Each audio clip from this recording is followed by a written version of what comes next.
Welcome to the Alien High Network. I'm your host, Kawan Davis. The Washington Teacher Union has launched a major project called Learning Doesn't Stop, Lessons on TV. Let's check out Miss Rebecca Burton from Ludlow-Taylor Elementary School. Miss Burton will be introducing us to some amazing poetry. Lesson 2 will be conducted by Miss Rachel Thomas from Bunker Hill Elementary School. Let's see what we will learn today.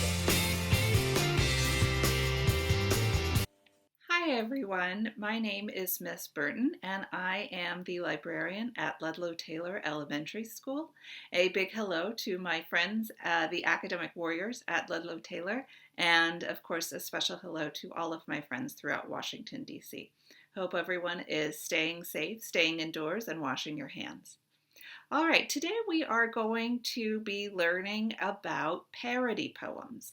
This is in celebration of National Poetry Month, which is all during the month of April. So I hope that you spend a few moments this month doing a deep dive into the beautiful and wonderful world of poetry.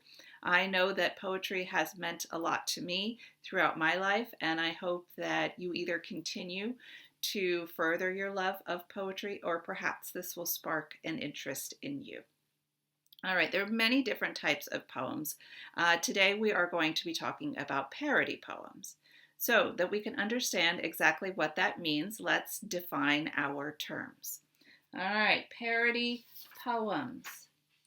So a poem is a composition in verse, and a parody is a written or musical work in which the style of the author or work is imitated for comic effect. I got these definitions from wordcentral.com. That is the children's online version of the Merriam-Webster dictionary. So if there's ever a time that you need to know what a word means, you can head on over to Word Central and they can help you figure that out. But today they helped me understand what a poem is and what a parody is. So the definition for parody has a lot of words in it, and it's a little bit complicated. So we're going to look at a few examples that will help us really understand what all of that means. So to get started, we're going to take a look at some things that will probably feel very familiar to you. We're going to take a look at a few Mother Goose rhymes. So these are things that you've probably been hearing your whole life, and now you're wondering, well, why are we doing Mother Goose now? You're well beyond that. But I think that this is going to really help you understand what it means to write a parody.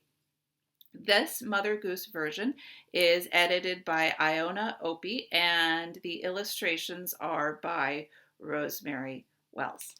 All right, so our first Mother Goose rhyme is Jack and Jill. Jack and Jill went up the hill to fetch a pail of water. Jack fell down and broke his crown, and Jill came tumbling after. All right, that feels very familiar to you, right? Maybe you could have even recited it with me without looking at the words. But have you ever heard the Jon Scieszka parody? I don't know. Let's see. All right, so this is Jon Scieszka's Truckery Rhymes, written by Jon Scieszka, illustrated by David Shannon, Lauren Long, and David Gordon. And it comes courtesy of Simon & Schuster Publishers. So his version of Jack and Jill goes like this. Jack and Cat. Jack and Cat raced up the hill to burn some crazy rubber. Jack zoomed down right through Truck Town, and Cat came scraping after. So now that we've read those two back to back, do you see how they are similar? They both have two characters in it, Jack and Jill, and Jack and Cat. And the rhyme structure is very similar, and the length of the poem is the same. And they both feature characters that are racing up a hill. This one has the trucks that are trying to burn some rubber. So we see that they are related, but this version is trying to be a little bit funnier, and it's also about trucks, which makes it a little more interesting too. All right, so that's one example. Let's take a look at another. So we will come back to our source material. Again, source material is where we get our ideas from. So if we want to create a parody, we need to base it on something first. So the next poem that we're going to take a look at is Humpty Dumpty. Humpty Dumpty sat on a wall. Humpty Dumpty had a great fall. All the king's horses and all the king's men couldn't put Humpty together again. All right, so that felt very familiar to you as well, I'm sure. And now we will take a look at Jon Scieszka's version. All right, and his version of Humpty Dumpty goes like this. Wrecker Rosie sat on a wall. Wrecker Rosie sat on a wall. Wrecker Rosie made it all fall. All the town's tow trucks and all the town's rigs did whatever Rosie said after that. All right, so now you're getting an idea that this whole collection is going to be funny things about trucks. So this continues on that theme, following the rhyme structure of Humpty Dumpty. All right, now we're going to take a look at another book by Jon Scieszka that is a little more in depth. It takes some more classic and a little bit more complicated poems as their source material. So let's explore that. First, in order to understand the source material, we're going to take a look at a poem called Trees. This is a poem by Joyce Kilmer, and it is very famous. For years and years and years, school children throughout America would memorize this poem because everyone thought it was just so beautiful and so lovely. So you can ask your grandparents if perhaps they had to memorize it when they were students in school. I got this poem off the Poetry Foundation website. So at the end of the lesson, I'll give you information about other places that you can go to learn more about poetry. But first, let's take a look at this poem by Joyce Kilmer called Trees. I think that I shall never see a poem lovely as a tree whose hungry mouth is pressed against the earth's sweet flowing breast, a tree that looks at God all day and lifts her leafy arms to pray, a tree that may in summer wear a nest of robins in her hair, upon whose bosom snow has lain, who intimately lives with rain. Poems are made by fools like me, but only God can make a tree. So this poem is about the beauty of a tree and how nothing that we can ever create could be nearly as beautiful as a tree. So perhaps this spring you've been seeing all of the cherry blossoms and all of the flowering trees around our city, and I would agree they are quite lovely, and they certainly inspire me.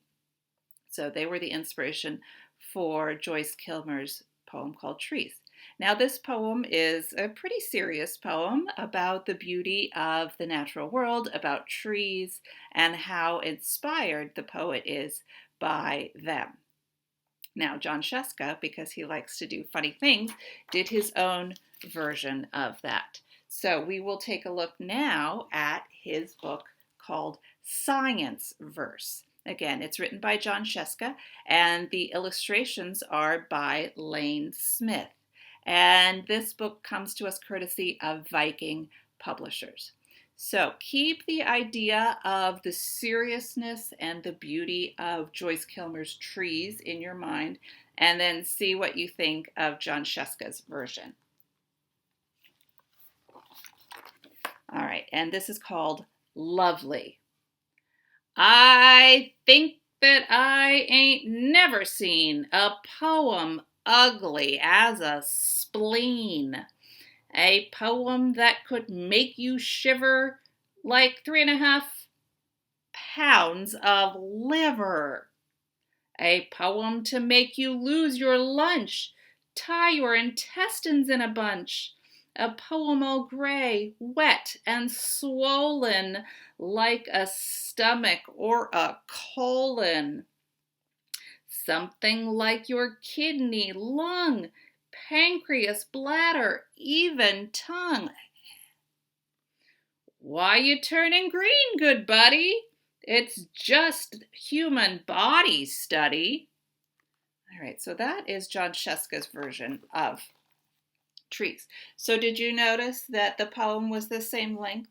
It had the same rhyme structure, but this one was not about the beauty of trees or really anything very beautiful. It was kind of a gross poem, right? It talked to us about a spleen or 3.5 pounds of liver or your stomach or colon being all swollen. All right, these aren't things that I think are going to really inspire me, that are going to be something really beautiful. So John Sheska took his source material, thought about it, and then decided to write something that would take the subject matter, turn it around, and make it into something funny. So if you are interested in writing your own parody poems, I suggest that first you think about some source material. Perhaps you could start with a nursery rhyme, like the Mother Goose rhymes that we looked at the beginning. Or you could also think about songs that you know. Twinkle, Twinkle, Little Star. You could do Humpty Dumpty, something like that. And then you could put your own spin on it. So that is a really great way that you could write your own parody poem. It could be funny, it could be silly, it could make your mom laugh, your brother laugh, whoever. All right. So we are coming to the end of our lesson, but I hope that you've learned a little bit about what a parody poem is and how you might go about making your own. If you would like some more information, you can log on to WTULocal6.net and you can get some more resources there about poetry and creating your own parody poem. The last thing I would like to do is recommend a book for you to read. I have been reading this new Nathan Hale Hazardous Tale, Major Impossible. It is really exciting, really fun. It's a page turner. Perhaps you're already familiar with Nathan Hale. There's a great series of books, one about Harriet Tubman, another one about the Donner Party, another one about World War I. So please explore Nathan Hale. It's a really great series. I think you'll enjoy. All right, thanks so much, and I hope that you've enjoyed this lesson about poetry. I hope to connect with you in cyberspace soon. All right, thanks so much. Take care and bye-bye. Welcome back to another wonderful Wednesday. Today, I have a special read aloud for you in honor of Librarians Week. Celebrate the librarians at your school by reading a book that you love. Let's get started. Today, I'm going to read Alika Turner's June Peters' You Will Save the World One Day. It is one of my favorite books that I keep in my classroom for my students for several reasons. One is that it represents the students that I teach. They can see themselves in the main character. And two, it teaches students empathy. It allows them to see beyond themselves and step into someone else's shoes. And not only that, but the character acts on it. Let's find out what June Peters will do to save the world one day.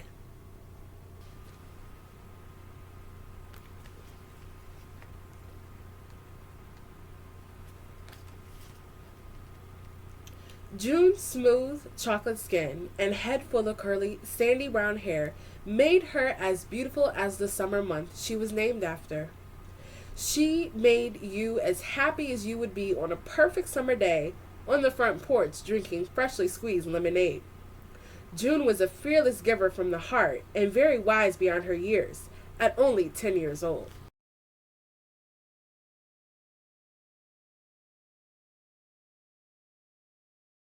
June repeatedly begged her parents to let her walk to school by herself on multiple occasions.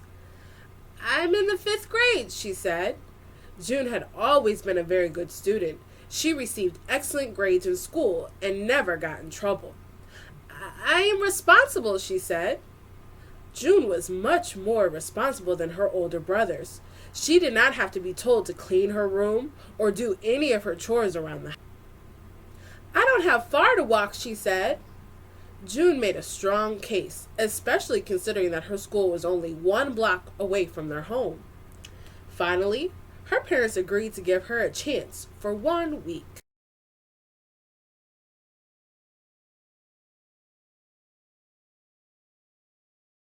On her way to school, June noticed a man on the side of the street asking people for change. She reached into her pocket and pulled out the $3 her mom had given her for lunch. Walking very slowly, she thought about what she could do to help the man who seemed sad. June began thinking about what it may have felt like to be hungry or homeless. She was upset at the thought. She knew what she had to do. She approached the homeless man. "Here you are, sir." June placed all her lunch money in the hat that he was holding.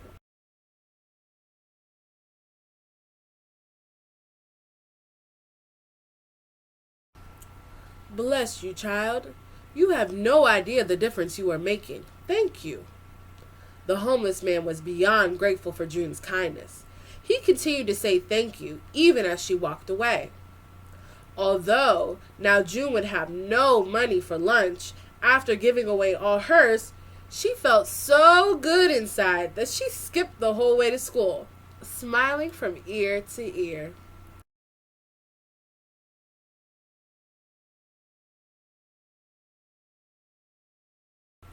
Throughout her day at school, June told all her friends about what she had done for the homeless man on the street and how it had made her feel. At the end of the day, June's mom was outside waiting to pick her up. Still excited about that morning, June immediately began telling her mom all about helping the homeless man on her way to school. Her mom simply smiled and explained to June that she needed to be more aware of strangers and giving away her lunch money was not acceptable.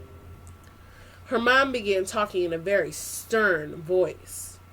"June, I understand you want to help people, and that is fine. However, you need to be careful at all times. There are strangers everywhere. Some are good and some are bad.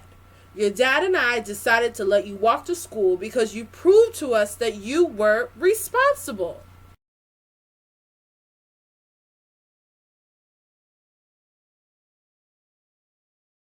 June hung her head low. She was sad that she had disappointed her mom. "Mom, I'm sorry," she replied. "I understand what you are saying, but there's lots of people without food or a place to live, and I just want to help them. Sometimes when I'm at school, I'm not hungry at lunch and I waste my food." "June, baby, you have a heart of gold. Maybe we can come up with another way to help. Until then, young lady, no more talking with strangers. Do you understand?" "Yes, ma'am," June said reluctantly.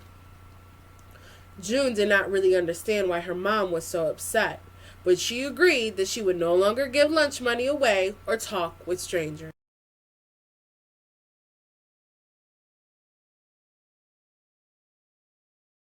The next morning, June walked to school with her older brother, Jay. "Why do you have to come with me, Jay? I'm a big girl," June said as she walked far in front of him. "You are talking to strangers and giving your money away. Mom doesn't like that," Jay shouted, trying to catch up with June. Jay told his sister that sometimes strangers look nice and harmless.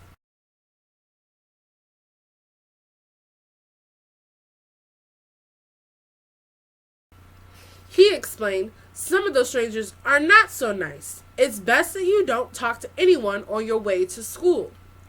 Jay went on to tell his sister that if it were more important to her, he would give the homeless man the few dollars he had. "Really, Jay? You're the best," June responded. Jay handed June $4 from his pocket that he had been saving for a day at the arcade.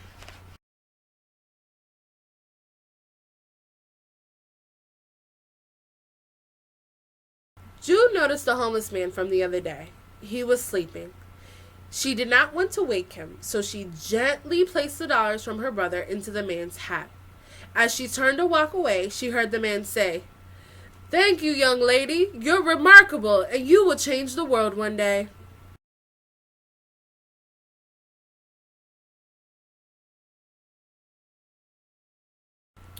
Those words stuck with June throughout the entire day. She continued to hear the man's last words in her head. "You will change the world one day."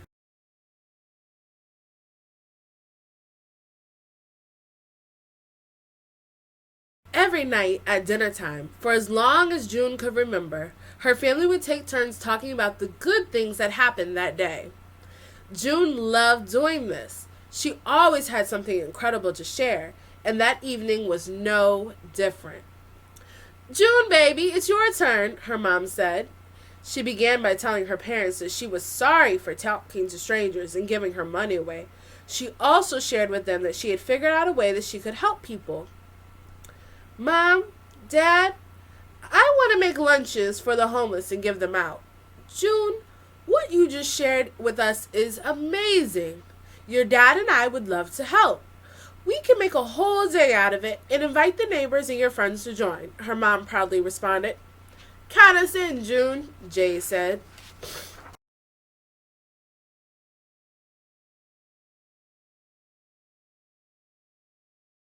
June was elated by the support she had received from her family. After dinner, she grabbed her pen and notepad. Sitting on the couch, she wrote down all of her ideas. At the top of the page, June wrote, "June's Feed the Homeless Day." Her parents sat down on the couch and asked all about her plans and how they could help make it a great success. "Mom and Dad, I would like to do this in the park on Saturday. We could give out sandwiches, bottled water, and fruit to all the homeless people." June told her parents what she wanted everyone in the family to do. "Dad, will you make the flyers? Mom, will you get all the neighbors and our friends involved? I will ask my brothers to help me fix the lunches." "June, baby, you have this all figured out." "I'll get started," Dad said. "So will I," Mom responded.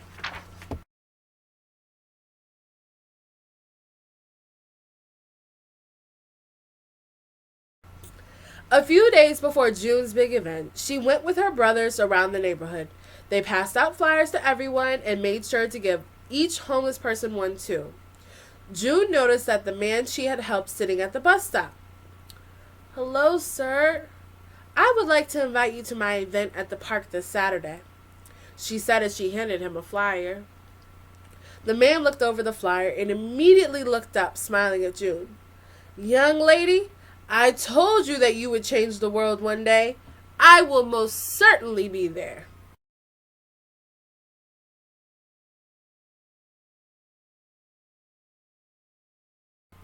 June smiled at the man and waved goodbye. It was finally Saturday morning, the day of June Feeds the Homeless Day.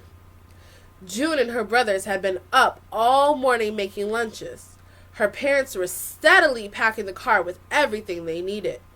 Rachel, June's best friend, showed up early to help along with the neighbors. "Is everyone ready?" her dad enthusiastically asked in his loud voice. "Yes, sir," was the response from everyone.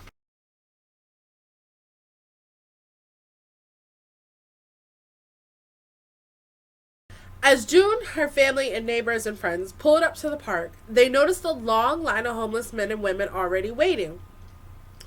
"Wow, Dad, did you do that?" June asked while looking at the large banner that read, "June's Feed the Homeless Day." "Yes, June, baby, I did." "Thank you, Dad. Thank you, I love it."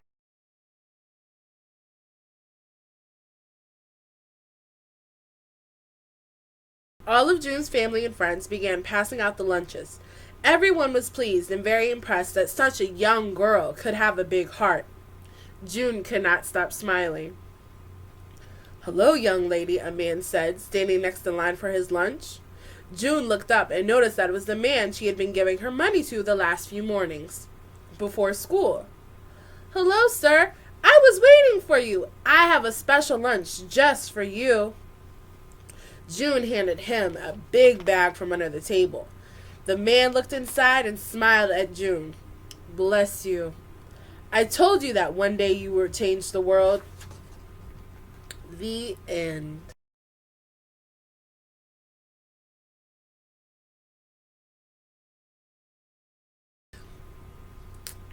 Now, while you're sitting at home, ready to get back to school, think about the ways that you can change the world.